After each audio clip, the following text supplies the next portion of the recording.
Pessoal, vamos lá, boa noite a todos. Vamos iniciar aí mais uma aula, né? Iniciando um novo módulo. Esse módulo aí, pessoal, é o módulo específico 1.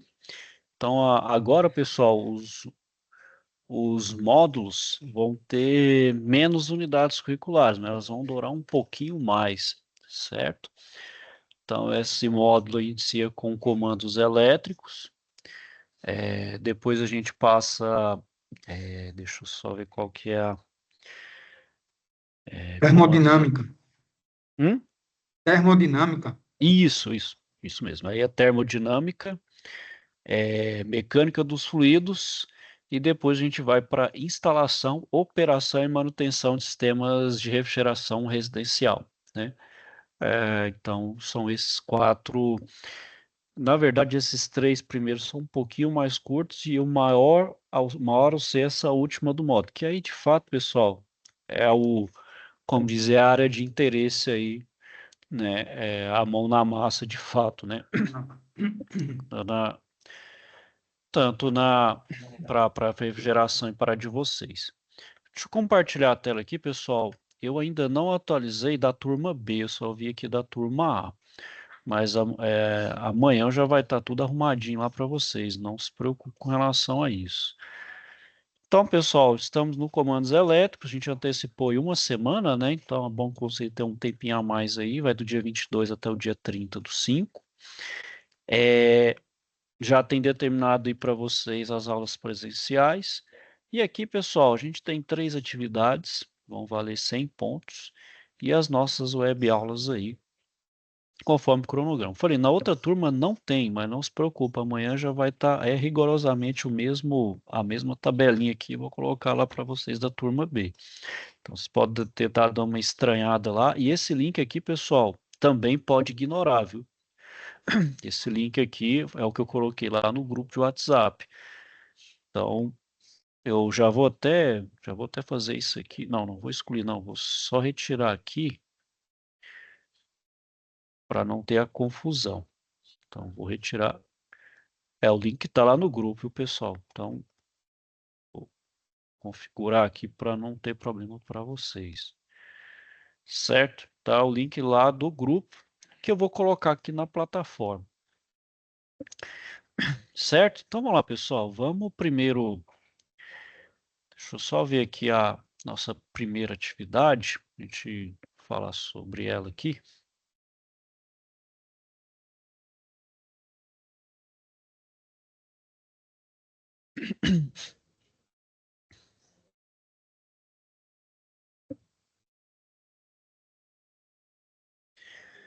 É, eu vou mostrar aí para vocês, pessoal. Só mostrar aqui os comandos elétricos, mostrar aqui o conteúdo do curso.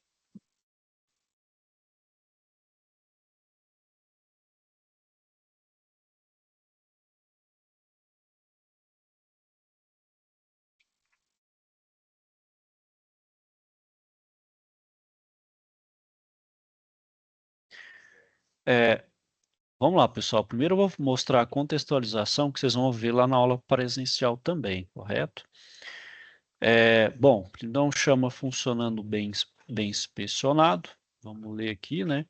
Vamos lá, preciso verificar o estado do quadro geral de distribuição de energia das instalações, né? Então, no dia seguinte, o senhor Mário, proprietário da empresa em que você trabalha, ele orienta a fazer uma inspeção geral nas condições físicas e de operação do quadro geral de distribuição de energia e do sistema elétrico que alimenta a climatização das instalações. Coisa muito comum, né, pessoal? A gente ter problemas aí na parte elétrica, né, do sistema de refrigeração. Então, perfeitamente, farei a verificação conforme está solicitando e assim concluir o trabalho, encaminharei um relatório para o senhor. Mais uma coisa, siga todos os procedimentos de segurança para evitar qualquer acidente no manuseio de instalações elétricas. Então, para realizar esse atendimento, você terá de realizar então algumas tarefas. Bom, o que vocês vão fazer lá, né, pessoal? Vocês vão como se fosse fazer uma inspeção mesmo na parte elétrica, principalmente sistemas maiores, mais robustos, que são acionados por comando elétrico, né, por quadros elétricos. Então, é verificar mesmo, fazer aquela manutenção básica mesmo e um quadro elétrico, né, ver se a alimentação geral está chegando, verificar se o quadro, por exemplo, está em sistema de fechamento adequado, se o quadro está em bom estado, né, a carcaça ali em si, a fiação, os componentes, o contator, disjuntor, né, bobinas, relés, então ver se está tudo ali em ordem. Verificar se tem infiltração de água, né? Então você verifica se tem infiltração de água, se existe oxidação em parafusos, barramentos e fiações elétricas. Verificar o estado físico dos disjuntores, barramentos, né? Vocês que moram em região litorânea, né? Tem uma maior propensão a ter esse problema de oxidação, né? Questão da maresia, né? Realizaram novos apertos de parafusos, né, alertaram para possível substituição de componentes, analisaram então a existência de sobrecarga, eles vão fazer todos os testes elétricos possíveis, certo? É, deixa eu só ver aqui, pessoal. É, deixa eu...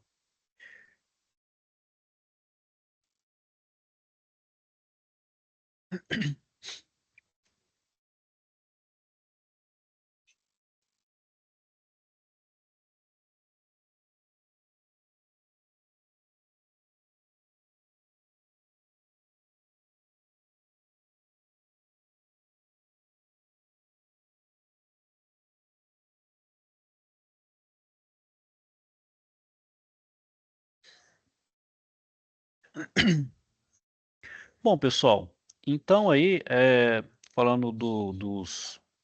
Vou falar um pouquinho aqui da teoria aqui, depois eu vou partir para os exercícios. Aquele primeiro exercício a gente vai fazer lá, correto?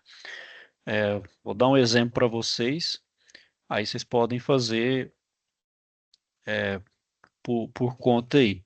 Então, primeiro vamos um pouco ali na teoria, né? Vamos falar, pessoal, um pouco da história dos relés e contatores, né? Que é vamos dizer ali, a alma, o coração dos comandos, né? Os comandos elétricos, né? São os relés e os contatores. Né? Os relés, os contatores que faz justamente a comutação, né? Aquela mudança de estado, né? De ligado para desligado, né? Para poder fazer os devidos comandos, né? Para uma lógica de comando aí. Bom, então, pessoal, os relés eletromagnéticos contatores vai ter sua origem lá nos eletroímãs e nos campos eletromagnéticos, lá no século XIX, foi o boom lá da invenção da eletricidade, né? Bom, em 1820 e 1830, o Joseph Henry, né, usava então a atuação dos eletroímãs, né? Então, era aquela corrente elétrica, a gente sabe o funcionamento hoje do eletromagnetismo, né? Então, uma corrente elétrica que induz um campo magnético em torno dessa corrente, né? Então, ao ENF ficou concreta a descoberta do primeiro, então, relé eletromagnético, né? Então, por exemplo, estudo realizado por ele e outros cientistas foi o prosseguimento das pesquisas realizadas pelo físico dinamarquês, então, pelo Hans Christian Ørsted, né, que descobriu que a eletricidade e o magnetismo, então, tinha correlação. A gente sabe que tem essa relação, né, da eletricidade com o magnetismo. Então, por isso que tem o estudo do eletromagnetismo.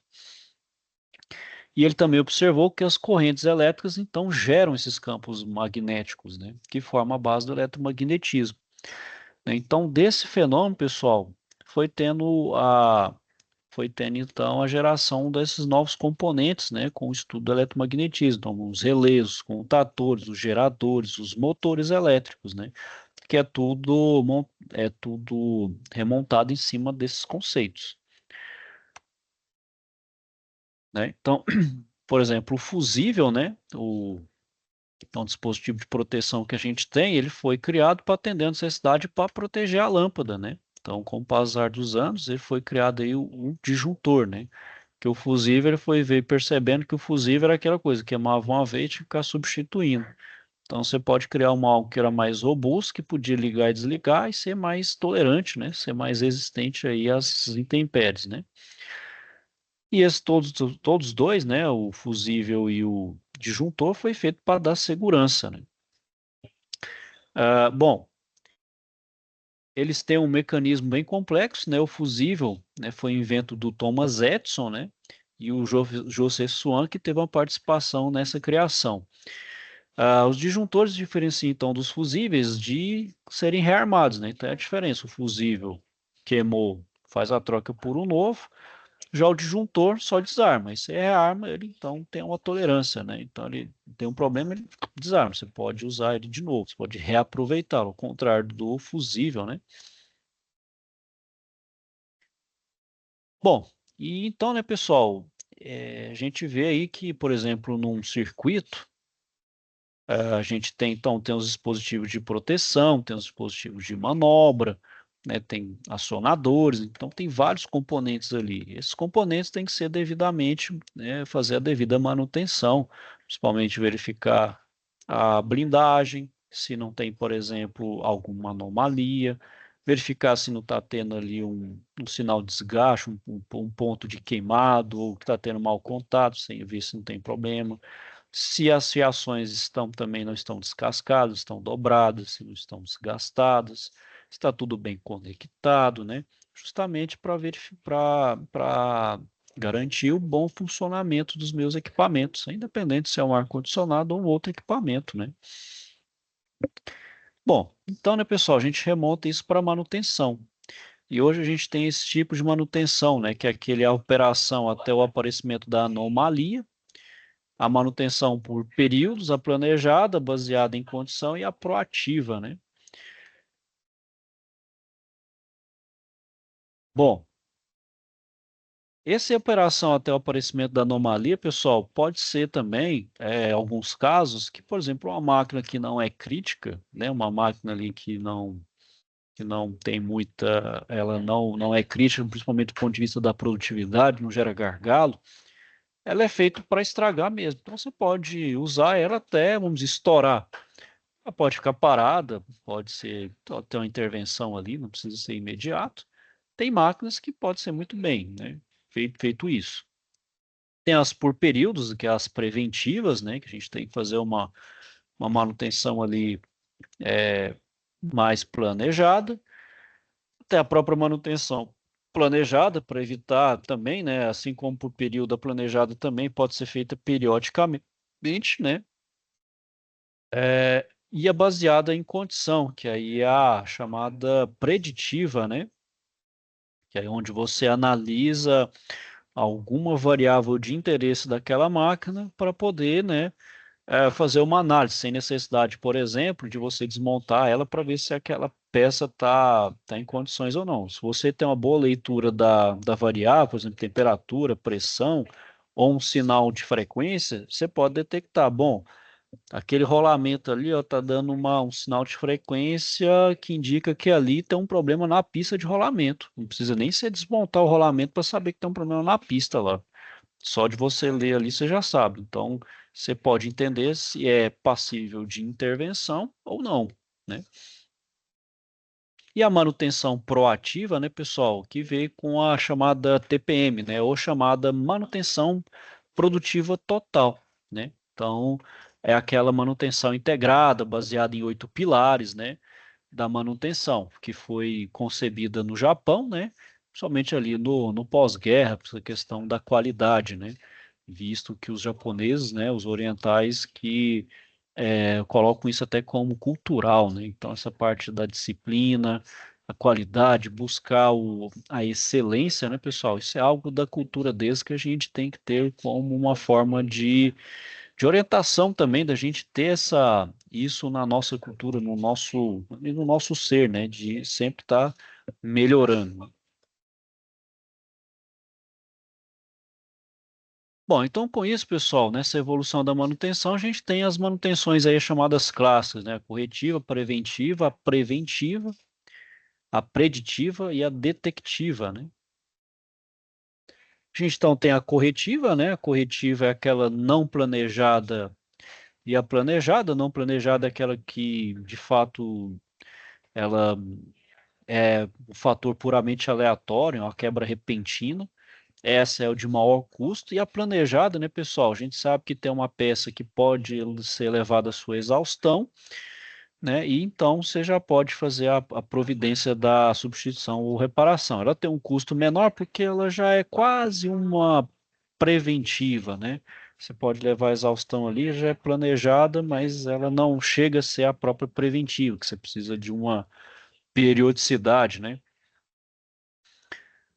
Bom, então com isso, pessoal, com a preventiva, manutenção preventiva, você consegue fazer uma programação, né? Então, por exemplo, você pode fazer uma classificação equilibrada na carga de trabalho, reduzir estoque, né? Então, você não precisa ter um almoxarifado ali abarrotado de equipamento. Você melhora a vida útil dos equipamentos, né? Já que você tá prevenindo ali que aquele tem algum problema, então você já age antes do problema vir a acontecer. Você diminui custos, melhora a qualidade do produto, reduz acidente de trabalho, né, visto que a máquina vai operar plenamente sem nenhum problema. E também questão de poluição, né, coisas que dê de danos ao meio ambiente. Bom, a manutenção preditiva, pessoal, como eu acabei de falar aí anteriormente, né, é aquela que estabelece as condições reais. Você consegue fazer um monitoramento em tempo real. Ela é uma manutenção, pessoal, mais cara, porque, por exemplo, esses sinais, o maquinário, os equipamentos para fazer esse tipo de manutenção são mais caros, são equipamentos eletrônicos, maior valor agregado. E, além disso, existe do próprio operador uma boa leitura de sinal, uma boa leitura desses sinais. Se ele tem uma boa leitura desses sinais, então tem grande chance de ter sucesso nesse tipo de manutenção. E a gente aplica essa manutenção, pessoal, dá para aplicar 100% numa planta produtiva? Bom, se minha planta for extremamente crítica, e alto valor agregado, sim, mas caso contrário, você pode aplicar pontualmente, não precisa ser rigorosamente em todas as máquinas, pode aplicar naquelas ditas ah, aquelas mais críticas para a sua operação, né? Então, por exemplo, quais são os objetivos dessa manutenção? Você vai estabelecer com antecedência a necessidade de processo de manutenção, né, em componentes específicos, evitar que ocorram desmontagens desnecessários, uma vez que você vai ficar fazendo a leitura em tempo real do sinal, não precisa de você desmontar a peça e para fazer uma inspeção visual, olhar, bom, essa peça aqui está boa, está ruim? Não, não está não, pode voltar ao lugar. Então, por que que ao invés disso você não coloca uma manutenção preditiva para fazer essas verificações sem necessidade de desmontar? Então, você consegue aumentar o máximo da disponibilidade da máquina sem fazer uma intervenção desnecessária, né? Com ela também você consegue diminuir as interrupções não planejadas dos sistemas, impede o crescimento de danos, se aumenta o grau de confiança na atuação do equipamento ou sistema e se determina também com antecedência, né, as interrupções para que haja também execução das manutenções, ou seja, se aumenta a sua confiabilidade. E quais são as condições? O equipamento tem que favorecer o monitoramento, tem que ter viabilidade, né? Pode ser uma máquina muito antiga, você não consegue fazer adaptações ali para, né, que como é uma manutenção recente, né, tem muito maquinário complexo, como tem muita coisa complexa aí eletrônica, talvez você não consiga adaptar. Talvez você tenha que fazer, talvez não dá para fazer.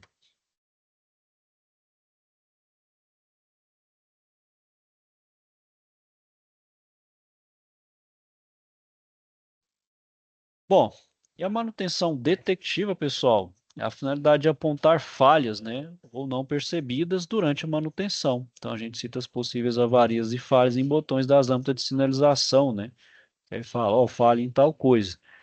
E ela é executada por controle de funcionamento. Mas você pode pensar, bom, mas não é parecida a detectiva com a preditiva? Qual que é a diferença? É o nível de automatização. Na preditiva, o diagnóstico é a medida de medição de parâmetros, né? Então, condições de funcionamento, variáveis de interesse, e na detectiva, ela é de forma direta, então é processamento das informações colhidas no projeto. Então, ela é mais complexa do ponto de vista que não é meramente o sinal de interesse, por exemplo, de pressão, temperatura ou frequência. Eu preciso manipular esse sinal, então eu preciso de fazer algum processo matemático, alguma coisa mais complexa para me dar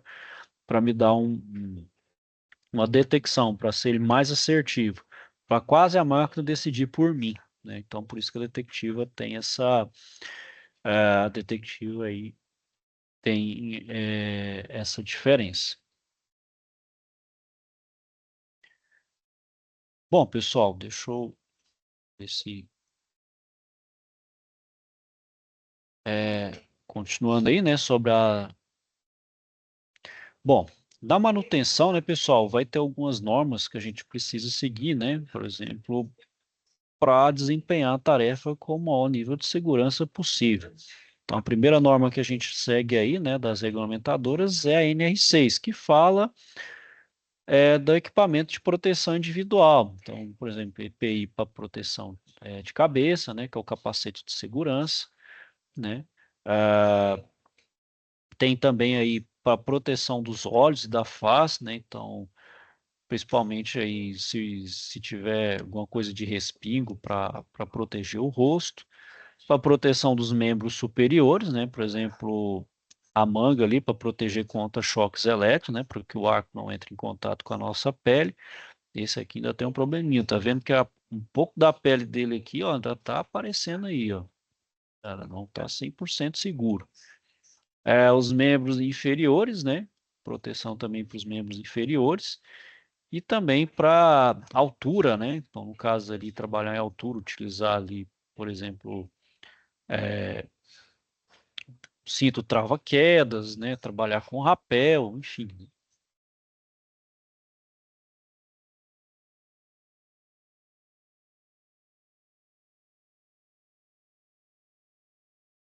Bom, pessoal, aqui então são exercícios aí de não é pontuado. Bom, pessoal, então todo e qualquer processo aí de instalação e manutenção, né, exige a questão da segurança, né, e principalmente na parte elétrica, né? Então a gente lida aí com essa parte na parte elétrica, né? Tem que ter todo o cuidado, né? Então não só a parte elétrica, por exemplo, trabalhar em altura, confinamento, campo elétrico, né? Possibilidade de explosão, exposição à umidade e poeira, né? E enfim, até os danos ao meio ambiente. Bom, então, pessoal, sempre, né, utilizar os equipamentos, componentes, ferramentas compatíveis com as instalações, né, resguardando as características de proteção do sistema, respeitar as orientações do fabricante, as influências externas e também a questão de qualificação, habilitação e capacitação dos operadores. Bom, a qualificação do operador é justamente aquela comprovação que ele de fato fez o treinamento, né? Em um curso reconhecido por um sistema de ensino, então, principalmente, especificamente, por exemplo, na área de eletricidade, mas claro, pode ser em qualquer outro, por exemplo, NR13, que é de cálculo derivado de pressão, NR12, enfim. Bom, e tendo esse treinamento, pessoal, então a pessoa ganha aquela operação, aquela autorização, né, para poder então executar os procedimentos em instalações elétricas, né? Já tem ciência ali dos riscos, né, de como se portar diante essas tarefas, né?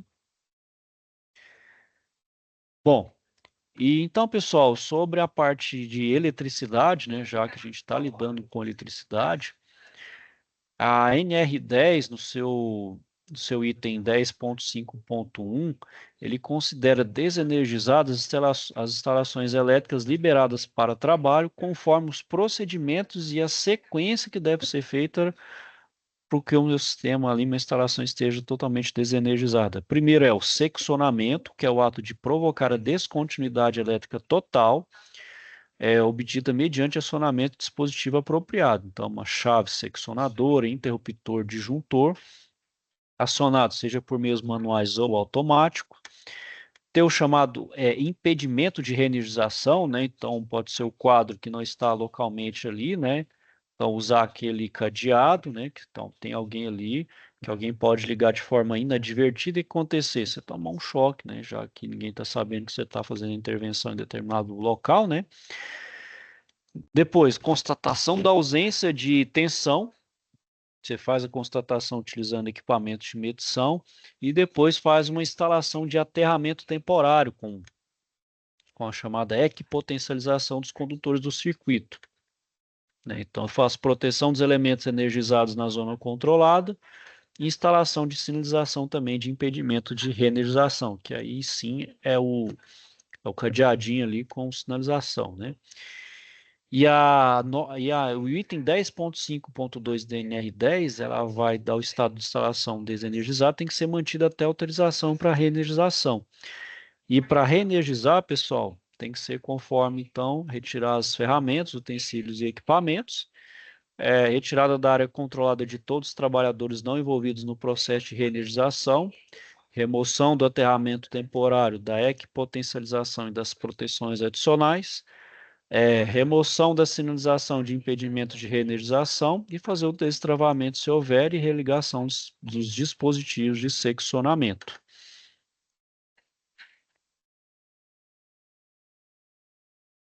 Bom, então, pessoal, quais procedimentos, né, para desalinização elétrica, incluindo atividades a serem realizadas? Então, a ordem de serviço, né, depois separar material e ferramentas para os procedimentos, instalar a sinalização de serviço, isolar a área de trabalho, né, verificar o circuito a ser desenergizado e seccioná-lo, né, qual que é o risco? Choque elétrico e o arco voltaico. Então, seus devidos EPIs, depois bloquear e verificar a ausência de tensão no circuito, instalar aterramento temporário, depois segregar os demais circuitos que se encontrem energizados, executar o serviço de manutenção e instalação, recolher as ferramentas e instrumentos da área de trabalho. Depois, permanecer na zona controlada somente o tempo necessário para a reenergização do circuito, né? Ou seja, evitar ficar ali o tempo, né? Evitar ao máximo, só enquanto reenergiza o circuito. Depois, remoção da segregação dos demais circuitos. Depois, o removo o aterramento temporário. Retira o bloqueio de sistema de seccionamento do circuito e religa o circuito. Depois eu verifico a tensão e funcionamento do equipamento. Depois removo o isolamento da zona controlada, remoção da sinalização, libero o serviço, finalizo o OS, né?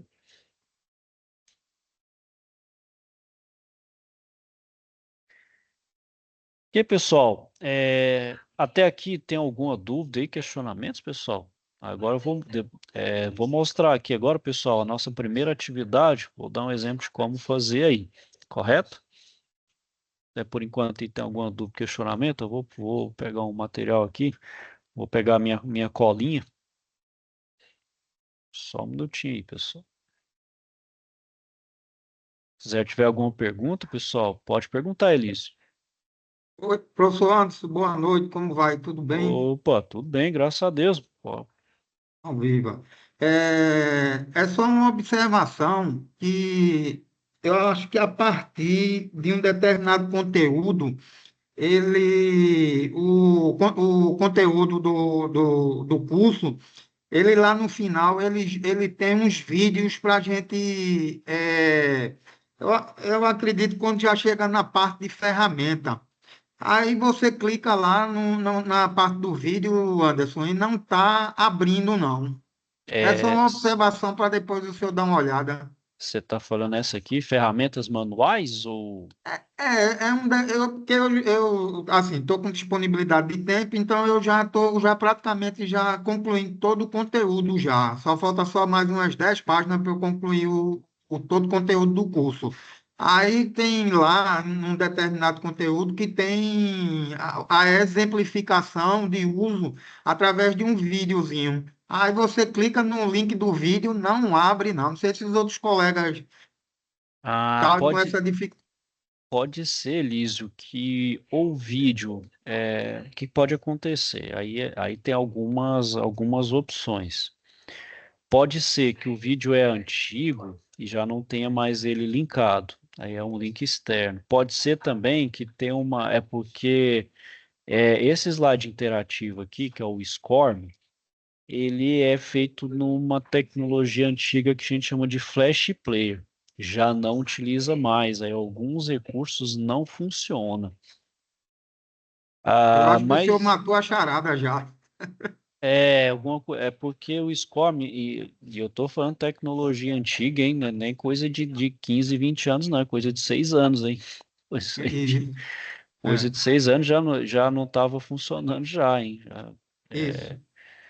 Tá desatualizado, né?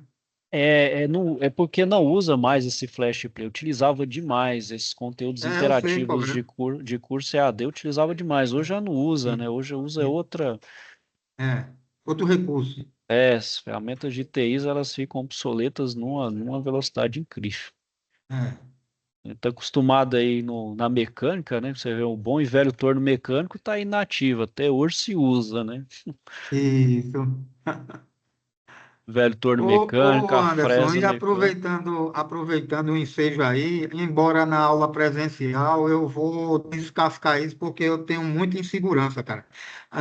No contador trifásico, as bobinas A1 e A2, elas vão estar sempre energizadas, ali vai ser alimentação ou comando. Cara, faz 15 dias que eu estou caindo para dentro desse assunto de comando elétrico, mas ainda fica essas dúvidas na minha cabeça. Você tem que pensar dois circuitos distintos, Elis. Por exemplo, Isso, para ligar o motor, para ligar ele lá nos terminais, aquele circuito chama circuito de potência. Então você vai usar outras bitolas de fio, até porque a tensão ela é diferente, ela é trifásica, né? Você vai ter a corrente de partida que é alta, então as bitolas são maiores, mais espessas. Então ali você vai fazer o circuito de potência. O comando você vai fazer ele de uma tensão menor, geralmente ela é monofásica, por uma 220 volts, por exemplo. Você pode fazer ela até 12 volts ou 24 volts, tensão contínua. Vai isso, depender aí da sua aplicação. Esse circuito de comando, ele é separado. Você pode fazer ele num quadro distante, por exemplo, onde você vai acionar o motor, porque aí o acionamento vai ser remoto, aí isso que você faz no comando vai comandar aí os contatores de potência que tem, por exemplo, lá no motor. Então vamos supor que você está fazendo uma partida estrela-triângulo, onde você vai precisar de três contatores de potência. Então você vai manipular esses contatores de potência não lá diretamente lá no circuito de potência, mas no circuito de comando. Então, o comando, de certa forma, ele comanda a potência, né? Então, você não opera nada na potência. Lá no circuito de potência, a única coisa que você vai manobrar ali é disjuntor, né? Ligar ou desligar um disjuntor ali. O restante é tudo feito pelo circuito de comando. Não sei se eu consegui responder seu questionamento não, aí. eu consegui fazer essa leitura. Exatamente. No contador ele passa dois circuitos, o de potência e o de, como bem colocado pelo senhor, a questão de comando, que pode usar uma bitola menor, porque é só acionamento, então não demanda muita carga. Mas, por exemplo, nas bobinas A1 e A2, porque L1, L2 e L3, num contador trifásico de uma máquina de 60 mil BTU, normalmente essas máquinas elas são trifásicas e ela tem um contador. Normal, toda ela que eu trabalhei, ela tem. Então eu ficava muito assim, muito com medo de mexer naquilo ali, com medo de fazer besteira, por conta Ah, da alimentação. não, na verdade, o acionamento dela ali tem um disjuntor, né? Falando, tem um disjuntor que é próprio. Isso. Esse sistema aí, ele é o que? Ele é de compressão de vapor ou é chiller? Qual que é? Não, não, uma máquina de 60 mil, uma 60 piso-teto. mil? Ah, piso É, teto. Boa noite, uma professor. piso-teto. Ah, não, então é o disjuntor mesmo e ele é Boa noite, trifásico. professor. Opa, boa noite, Robson. Tudo bem? Tudo bem. Deixa eu ver se eu consigo ajudar o amigo aí, já que eu sou Pô, da claro, área. pô, claro, claro. Poxa, seja É, bem-vindo, Robson. Obrigado, cara.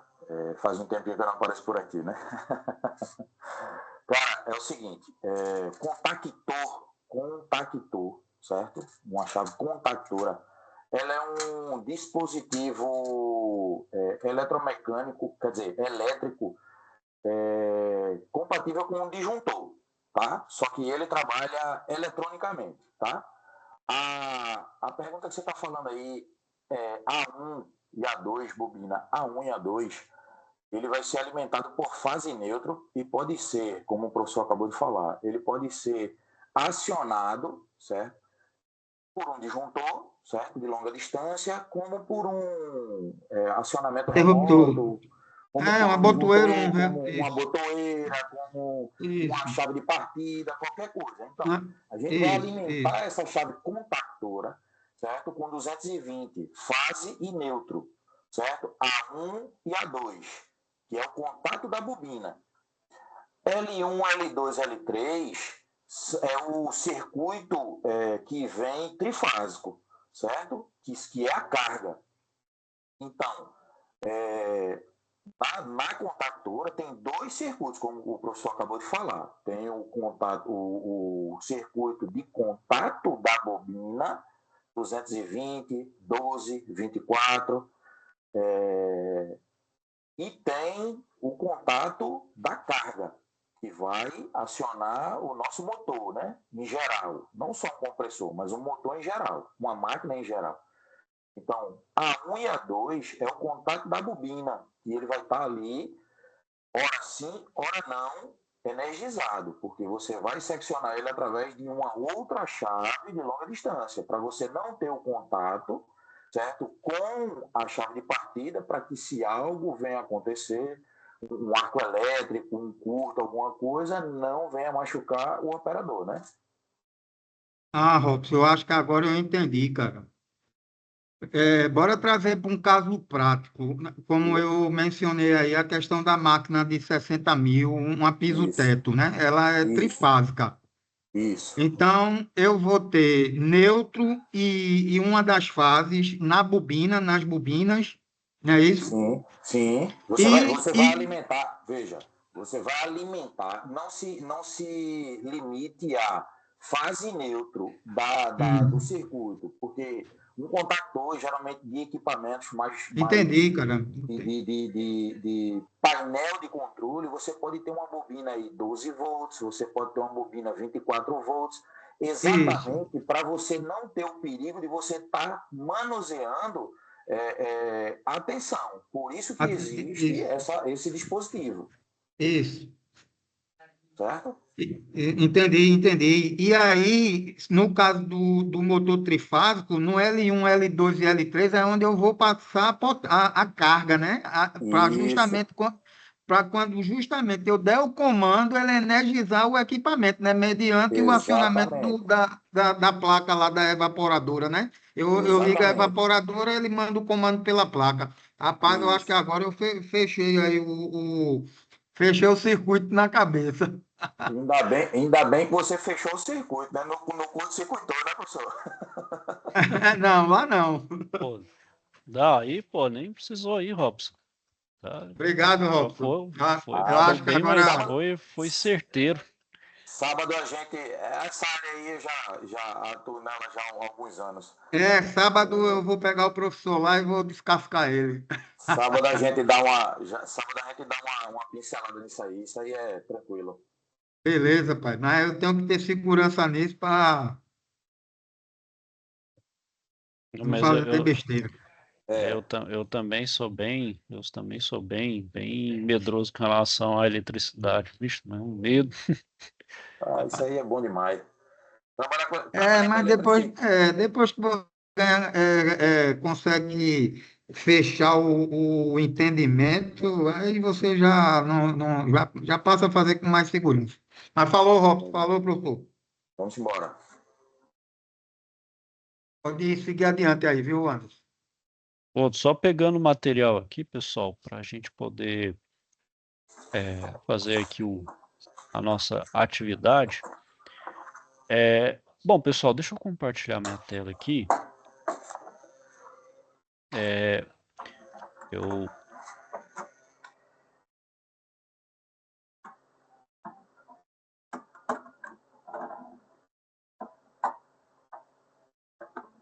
Só um minutinho aqui, pessoal, deixa eu ver se eu acho.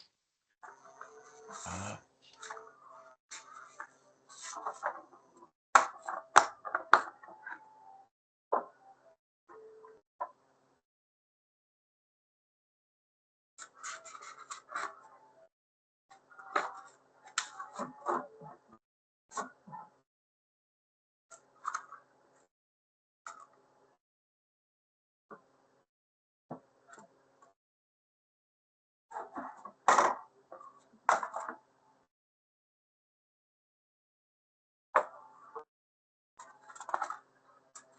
Um minutinho aqui, pessoal. Abrir aqui o arquivo. Tem uma...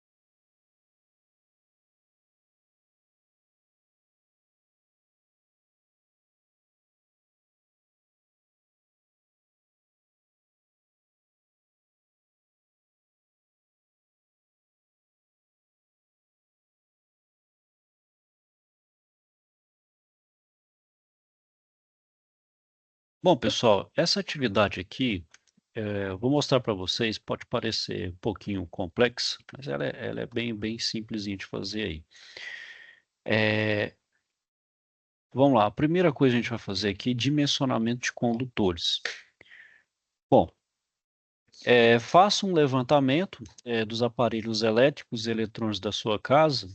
No caso aqui, pessoal, já vou dar um adendo. Tá falando aqui elétrico da sua casa. Se sua casa tiver muito equipamento aí, pode fazer uma simplificação. Coloca um cômodo, sei lá, um quarto, uma sala. É o banheiro mesmo, pode ser ali o banheiro, né? Ou cozinha. Aí escolhe um cômodo da casa. Aí o que vocês vão fazer? Vocês vão extrair as potências nominais de cada uma e fazer o dimensionamento dos condutores da residência, né? Vamos ver qual que é a demanda energética, por exemplo, do meu quarto, né? O que eu utilizo no meu quarto ali que consome. Então, faça as considerações necessárias de acordo com a norma, né? A NBR 5410. Utilize os materiais lá na biblioteca, que está lá na plataforma, para auxiliar a resolução da atividade. O que vocês podem estar utilizando, pessoal, é essa tabela aqui, ó, que é a tabela da NBR 5410, que é essa daqui, ó, ela está bem aqui, ó. Deixa eu voltar aqui. Tá vendo? Ó? Então tem aqui a biblioteca, material complementar, tá vendo? Ó? Esse material complementar aqui, ó, tem esse material todinho para vocês aí, ó. Tem NBR todinho, ó, da NBR 5410. Quiser usar esse daqui, que é as tabelas, tá aí no 5410, ó. Tem todas elas aqui, tá vendo, ó? Dimensionamento, ó. Vamos lá pro dimensionamento. Ó, o dimensionamento de circuito, ó. Queda de tensão. Se quiser dar uma lida aí, pessoal, aqui é para trifásico.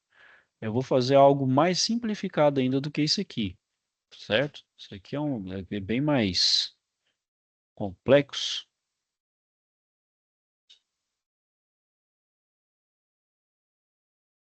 Se quiserem dar uma olhada, pessoal, fica à vontade. Que não tem. É, bom.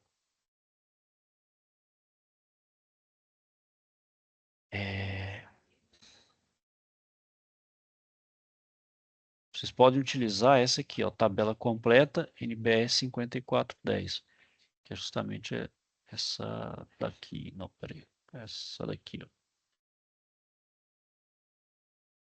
Bom, eu vou fazer um exemplo, pessoal, da minha casa lá, né? Então, eu vou pegar um dos cômodos lá, vou pegar. é,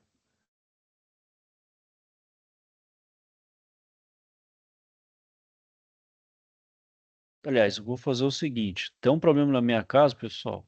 Aí aqui foi. Como de santo de casa não faz milagre mesmo, não. Eu comprei um chuveiro mais potente, só que a demanda energética da minha casa é insuficiente. Aí quando os dois chuveiros da suíte e da outra ligam ao mesmo tempo, dá a queda de energia. Se eu não me engano, esse novo chuveiro que eu comprei, ele tem uma potência de 8.600 watts. O outro chuveiro tem uma potência, é o mais antigo, acho que ele é de 4.400 watts, ou seja, quase a metade. Bom, Então, o que que eu tenho que fazer aqui, ó? Eu vou dimensionar os condutores. Vou pegar desses dois aqui e vou pegar também a iluminação. Então, eu tenho uma lâmpada que a potência dela é de 100 watts e a outra é de 60. Estou pegando de cabeça aqui, viu, pessoal? Então, estou pegando a demanda energética lá desses cômodos. Eu pegando os dois suíte e o banheiro social, né? Que a gente fala. Então, basicamente, tem esse, deixa eu ver o que mais.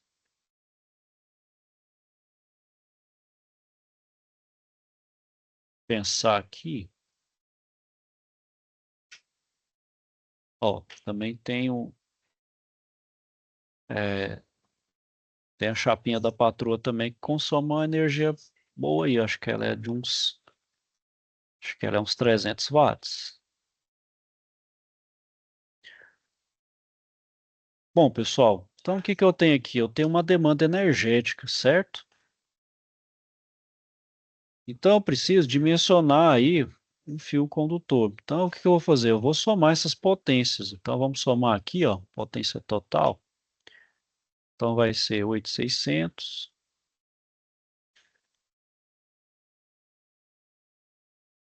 mais 4.400 mais 100 mais 60 mais 300, certo? Então vamos fazer a soma aqui, só para... Então é 8.600 mais... 13.460. Quanto? 13.460. Então 13.460. Bom, aqui, pessoal, a gente está falando potência total, não quer dizer que todos os aparelhos vão ficar ligados de forma simultânea. Mas quando a gente faz essas análises assim de dimensionamento, a gente pega o pior cenário, né? Então a gente olha pelo pior cenário. Então aqui, ó, para ver qual que é a corrente, ó, então a potência é igual a tensão vezes a corrente. Estou considerando que ele é monofásico, né, pessoal? Então, estou fazendo algumas simplificações, ó. Então, 13.460. A minha tensão aqui, né, 220 vezes I. Então, fazendo aqui, ó, 13.460 dividido por 220,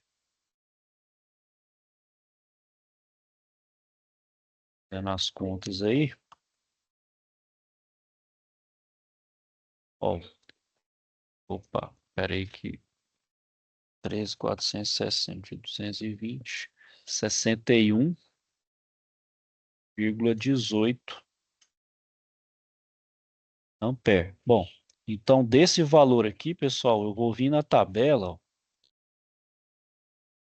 Bom, e vou fazer uma consideração da instalação. Bom, como está na minha casa, ali na minha residência, então está um condutor dentro da parede, né? Então eu posso olhar essa aqui, ó, esse método de referência aqui, ó, o condutor está lá dentro da parede, está embutido na parede. Então é o método A1. Então eu vou ignorar tudo aqui que tem, eu vou vir aqui, ó, aqui, ó, método de instalação A1 e vou considerar então que são dois condutores, né, que é o neutro e o fase, né, monofásico, simples aí. Chegou agora.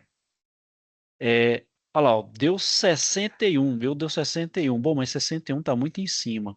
Então eu vou pegar um logo abaixo. Então eu vou considerar 80 amperes. Então para 80 amperes eu vou pegar uma bitola de 25 milímetros quadrados. Então eu vou adotar, ó, então aqui ó,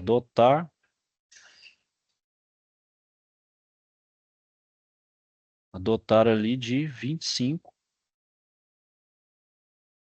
milímetros quadrados. Então eu vou precisar de um condutor de 25 milímetros quadrados. Bom, basicamente isso aqui, pessoal. Aí se vocês quiserem, por exemplo, eu estou pensando aqui, bom, beleza, mas a gente sabe que esses aparelhos de alto consumo de potência, como por exemplo chuveiro, eu preciso de um circuito próprio para eles. Então o que que eu posso fazer? Posso dimensionar também um disjuntor geral, né? Posso dimensionar um disjuntor geral considerando essa corrente total, e também um disjuntor próprio para cada um dos chuveiros. Aí, pessoal, vocês podem estar fazendo aí, se vocês quiserem colocar esse algo a mais, fique à vontade. Mas basicamente fazer isso aqui, é só dimensionar um circuito. Vou dar um exemplo bem básico mesmo, que é bem tranquilo aí. Aqui, pessoal, tem alguma dúvida? Aí, pessoal, pode fazer manuscrito, igual eu fiz aqui, manuscrito mesmo. Tira uma foto ali, uma imagem, faz o envio.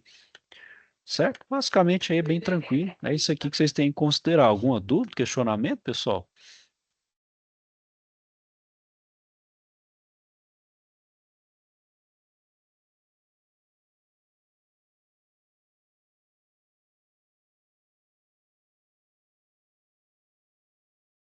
Tranquilo aí, pessoal?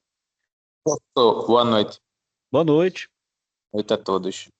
No caso, a gente vai ter que escolher um vão da casa para poder fazer esse dimensionamento.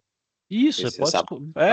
você pode escolher se você quiser, né? Se você quiser escolher um cômodo da casa, se você quiser fazer da casa inteira, porque eu penso assim, da casa inteira deve ter muito aparelho aí, você, né? Aí É pode verdade. ficar fica muita coisa. Se quiser, por isso eu falando, se quiser escolher um cômodo específico para fazer as considerações, pode ficar à vontade aí. Igual eu falei, aí você vê o do condutor, se quiser fazer um dimensionamento de proteção. Então, por exemplo, quero dimensionar o disjuntor. Então, é 25% a mais da corrente nominal ali que a gente acha, né? Você joga ali uma porcentagem a mais, né? Sim, sim. Usa um Pronto, tá fator certo. ali para, né? Sei lá, não, quero um fator de segurança de 20, antes do disjuntor, eu já vou dimensionar 20% a mais por segurança. Aí já vai dar uma corrente, você vai dar uma bitola um pouco maior. É só fazer as considerações aí, como você estivesse fazendo mesmo uma instalação, alguma coisa nesse sentido aí. Pronto, tá certo, professor. Era Certinho, só essa. pessoal? Mais alguma dúvida?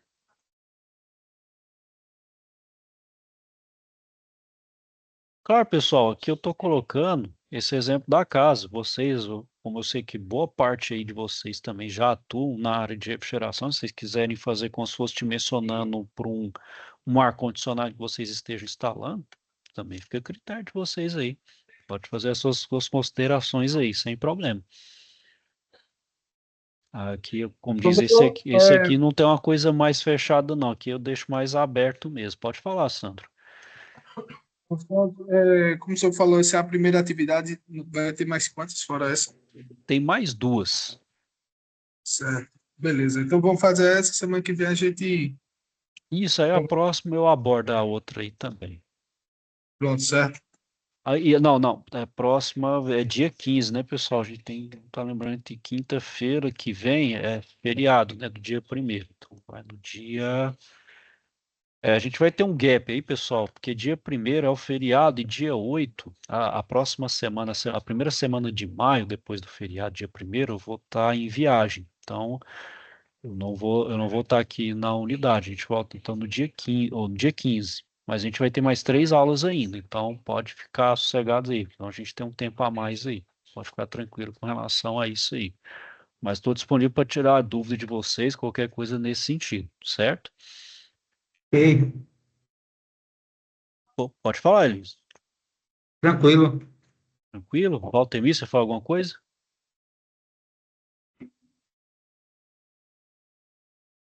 Não? Mais alguém, pessoal?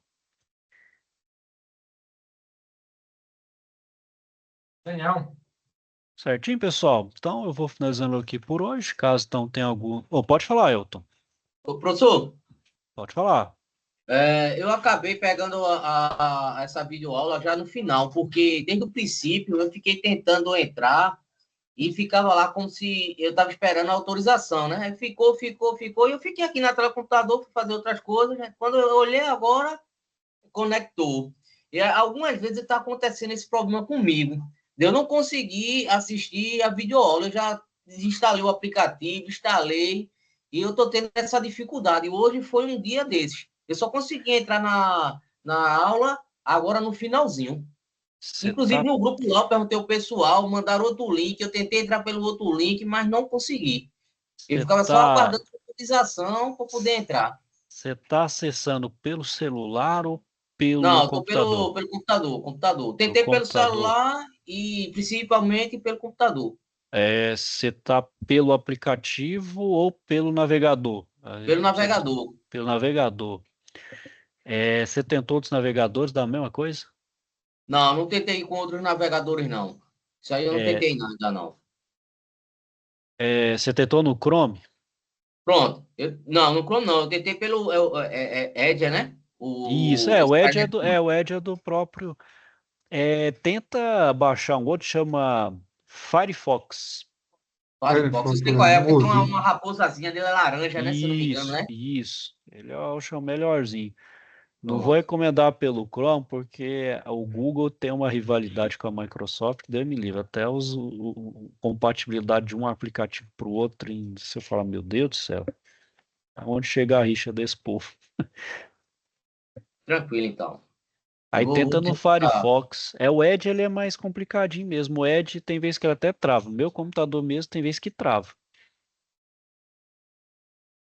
Tranquilo, professor. Obrigado pela informação, viu? Certinho? Mais alguma dúvida, pessoal? Professor, para fazer o envio dessa atividade, basta a gente fazer, feito o senhor salientou aí, né? Pode ser no papel mesmo, tirar uma foto. Pode tirar foto lá, desde que esteja ali nítida ali para eu poder fazer a correção, tá tranquilo. O jeito que você achar mais cômodo aí para você, Elton. Tranquilo.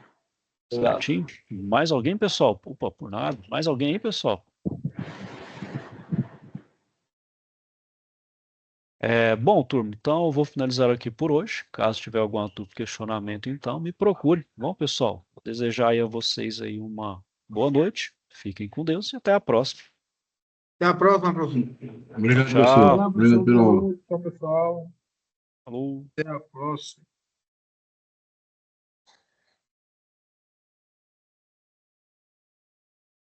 Precisa ver, terminou.